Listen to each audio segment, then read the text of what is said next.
the harmonics have to get aligned, right? You cannot have a singer singing at a different harmonics and the accompaniments and the percussionist at a different harmonic. They all have to be aligned. Maybe the fundamental construct of doing research itself has to change. How do you do research today? You place an hypothesis in front of us, right? You define the hypothesis, you go through a process of either proving or disproving the hypothesis for the most part. And in that process, you arrive at a whole bunch of understanding and perhaps even something new. And that agglomeration is the research. Maybe what's needed today is to not to wait for that process to get over, but for research to reflect itself on a more continuous basis. Maybe researchers have to think in terms of maybe blogging very regularly so that the insights that have been gathered on a continuous basis without waiting for the complete end result get reflected on as learnings along the way. Maybe that's a paradigm that's needed. But absolutely correct that if change is that rapid, if reality has so rapid that people have to change and move very fast, research, which is a key component of continuous learning and change, will also have to be aligned to that speed. Does that make sense?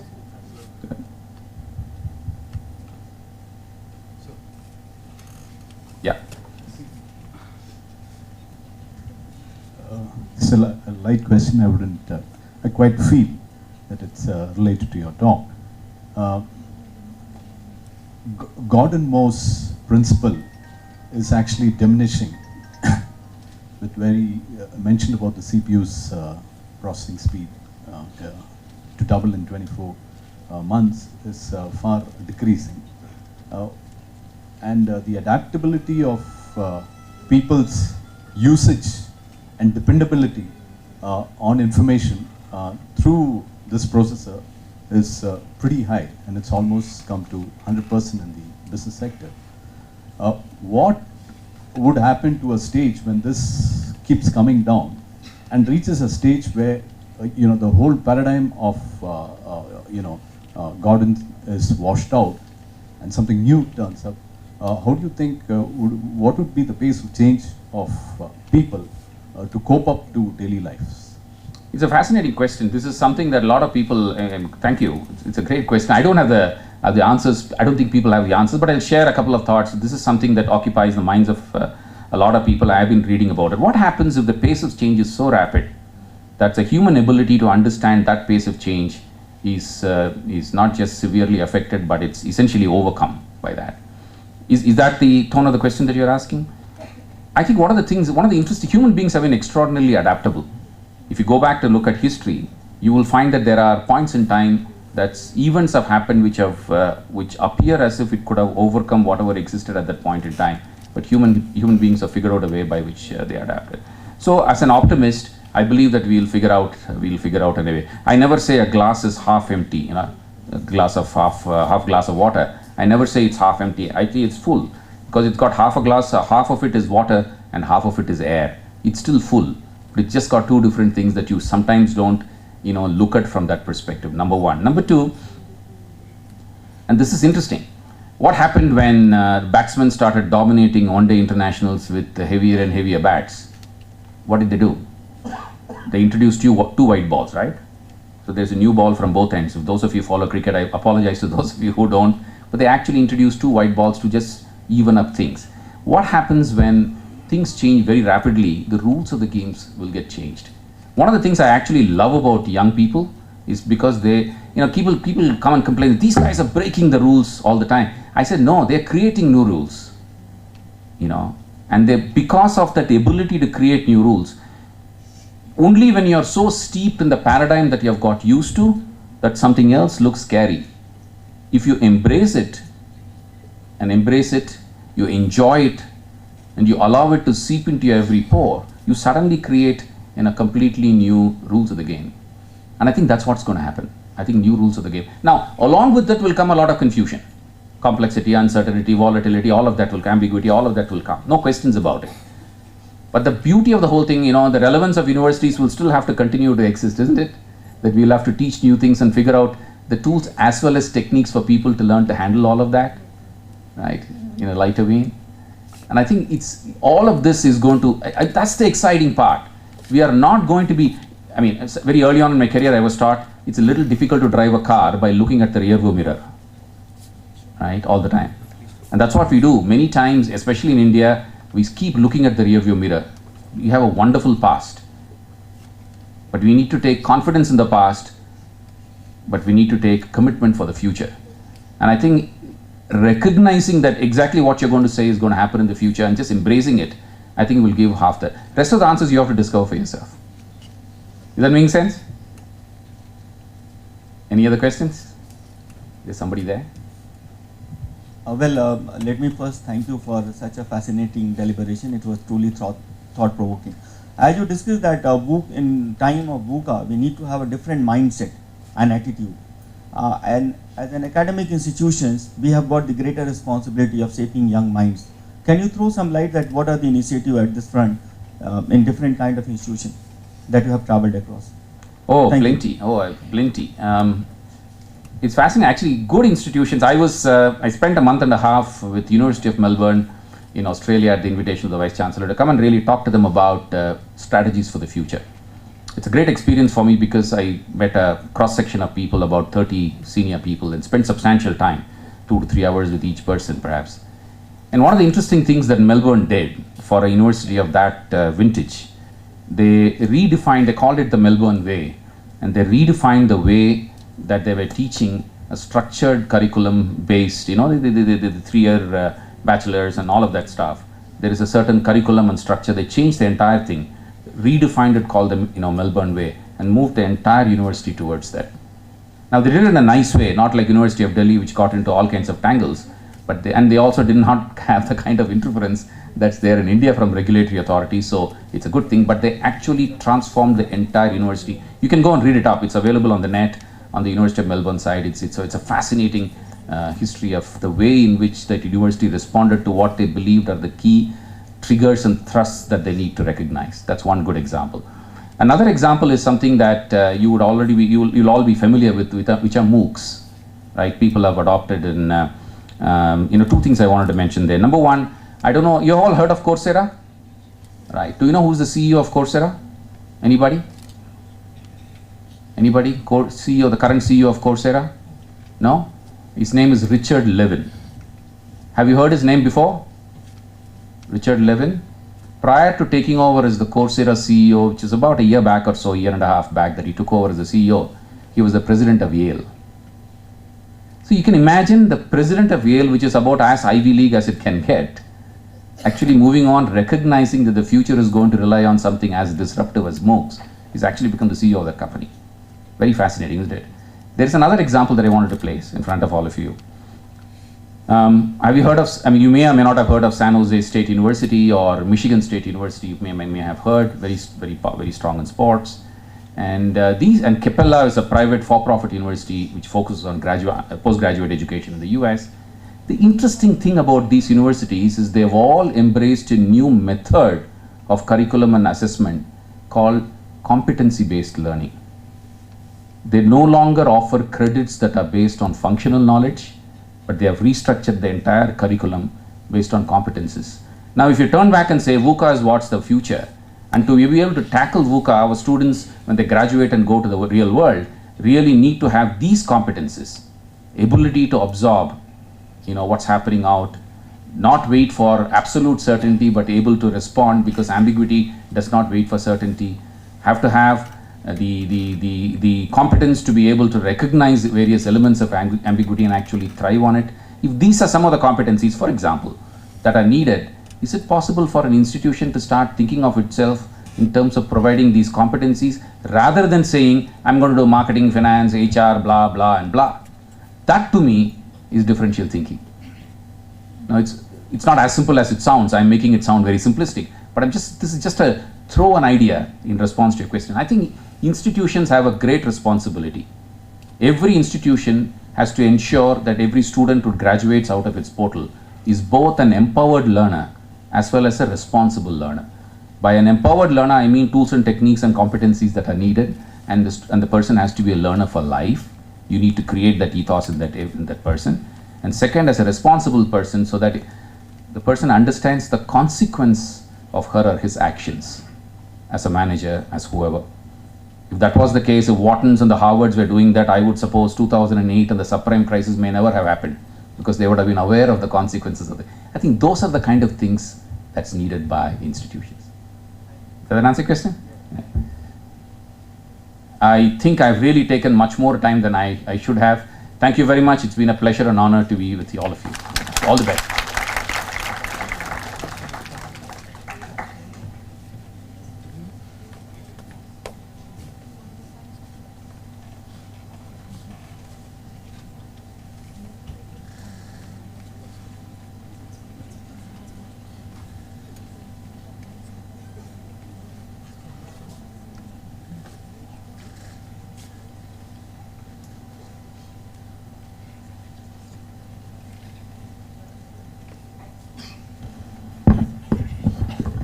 Thank you, sir, for those inspiring words and beautiful interaction. I now request Controller of Examinations, Dr. B. D. Venkatesh, to kindly hand over a token of appreciation to our keynote speaker for the day, Mr. Anand Sudarshan, and thanks, sir, for the same.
May I now request Ms. Yashaswini M. to introduce Dr. Vivek Dhareshwar, the keynote speaker for languages.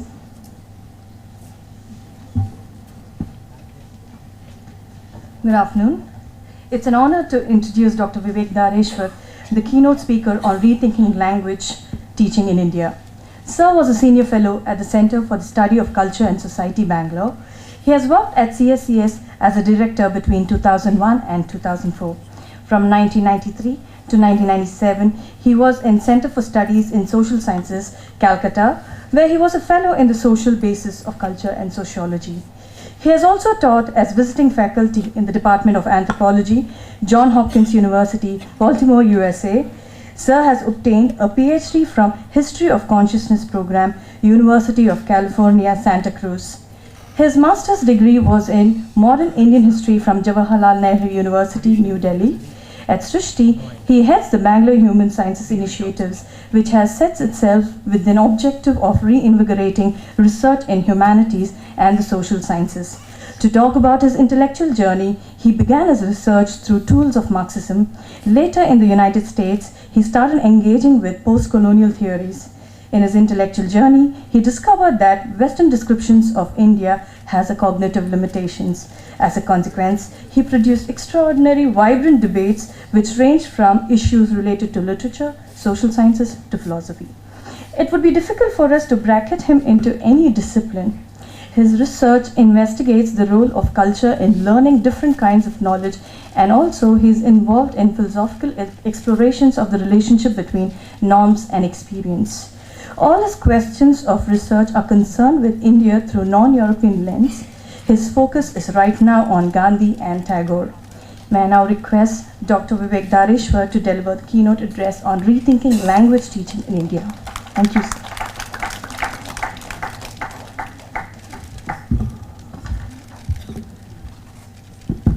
Thank you very much, Yashaswini. And it's really a great honor to be here. And I must say that it is truly heartening to see a university dedicated to commerce and management giving equal importance to questions of language and issues that are normally classed under the liberal arts. So it's, I think, the right way to go. Really have to, when we think about universities, well, let me say that I'm unlike those who speak as entrepreneurs who are thinking about education in a different way, we, the old humanists, are less optimistic, and because we keep thinking of all the things that are wrong. Dr. Krishnan, I think, was very optimistic when he said that, I suppose he wanted to paint an optimistic picture when he said that, we speak better than, those who speak English in the US or in UK. I mean, of course, it's an exaggeration, I'm sure. In the same way as that, if you really look at how things are in India and how things are either in the UK or in the US, things are very dismal. We should not get sort of get the wrong picture by thinking that India is a big market. That's why people are moving here. But think of this fact that even a third string university in the US, a third string, I'm not talking about Harvard, I'm not talking about Stanford, a state university would boast of a better library, better facility than any university in India. There is no university in India that would offer you the facility of a small university somewhere in the Midwest. So we are very far from anything that either the US or the UK has achieved. So let's not get deluded in thinking that because we are a huge market, let's not also think of ourselves as the only market. We're not simply a market. We are also a culture. That when Tagore was thinking about a university, he said, when you think about university, let's not think about buildings. Let's not think about Cambridge, and let's not think about Harvard. Let's think about what education means. And that's why he wanted to conceive of this university, which did not look like university at all. Shantiniketan, which of course now has joined the ranks of other Indian universities as really awful, completely stuck. Nothing is happening in Shantiniketan. But Tagore had a different dream. The thing is that he actually tried to think of justification for what would be an education in India. And unfortunately, post-independence in India, we really haven't thought about what education should be in India. Radhakrishnan did, but nobody actually reads Radhakrishnan's report. It's not that every movement or every university should actually go back to finding the justification for what an education is. But we are reaching a point of crisis when we really have to substantially rethink what is an university for us. See, when we think of a university and when you think of a faculty, there is justification for each faculty, right? I mean, of course, we never think of those justifications. When you teach physics or when you teach mathematics, there is a justification for why that faculty is there. Now, because physics has been very successful, and mathematics, of course, everyone thinks of it as a tool, really, nothing else than a tool, we don't even think twice about saying that let's have physics and mathematics. But what is the justification? Have you ever thought of, for example, mathematics as a research? There was much celebration when an Indian or a person of Indian origin won Fields Medal, recently. Name is Bhargav, right? Manjul Bhargav from Princeton. Yeah, Fields Medal, if you people don't know, is actually more prestigious than even Nobel, because it's given once in 5 years, and it's given to a very small group of people. You have to be under 40. And it was a great achievement. And when Bhargav was asked, when he came to, I don't know, when he came to India or one of the interviews, what about mathematical research in India? He said, there is no mathematical research in India. Nobody does research in mathematics in India. IITs are not mathematical research places. You use mathematics as a tool. So although we would say that we think of mathematics and we think we are proud of IITs, really there is no research in mathematics. And we're not produced a Nobel scientist in a very long time. Fields medal, well, it is even further off. So think of our, the real vast gulf that divides us from UK or US. It is not that we are not capable, but we really haven't thought about what learning is, what education is, what should be the system that would suit us best. And that's the kind of rethinking that we need to do for subjects for which justifications are not obvious. Management, it's obvious. You say that, look, let's go into management. But even there's a problem. Though we keep thinking about the press is always talking about the recruitment of students and the highest salary that a student gets from IIM Bangalore, those give you a very bad, very distorted picture of what the situation of education is. Even in management, I have faculty. My own brother teaches occasionally in Calcutta IIM, and he was a former faculty at IIMB. They say that, look, we don't even get adequate faculty for teaching the proper management subjects. And Calcutta IIM relies on those NRIs who come for a short break in winter to visit their parents to get them to quickly teach. And they crowd in, enormous amount of teaching without any proper rhythm of teaching. So this is the state of affairs in India. And IIM can, of course, afford. Now I think they can even afford to hire faculty from abroad. But you're not thinking about what is the education system here. And when you teach case studies, you teach case studies borrowed from Harvard and Stanford. There haven't been enough case studies done on Indian experience. So where is research even in management? So there isn't. So I think I would want to paint a gloomier picture that we are not, it's not all hunky-dory. We are not sort of heading into a wonderful world where we are going to be handed the whatever is the sort of the awards or the glory. There are many things we need to rethink at this moment, and something like languages hardly anyone thinks about. And in fact, the situation is very, very, very grim. We think we live in a very cosmopolitan city. I'm proud. I came.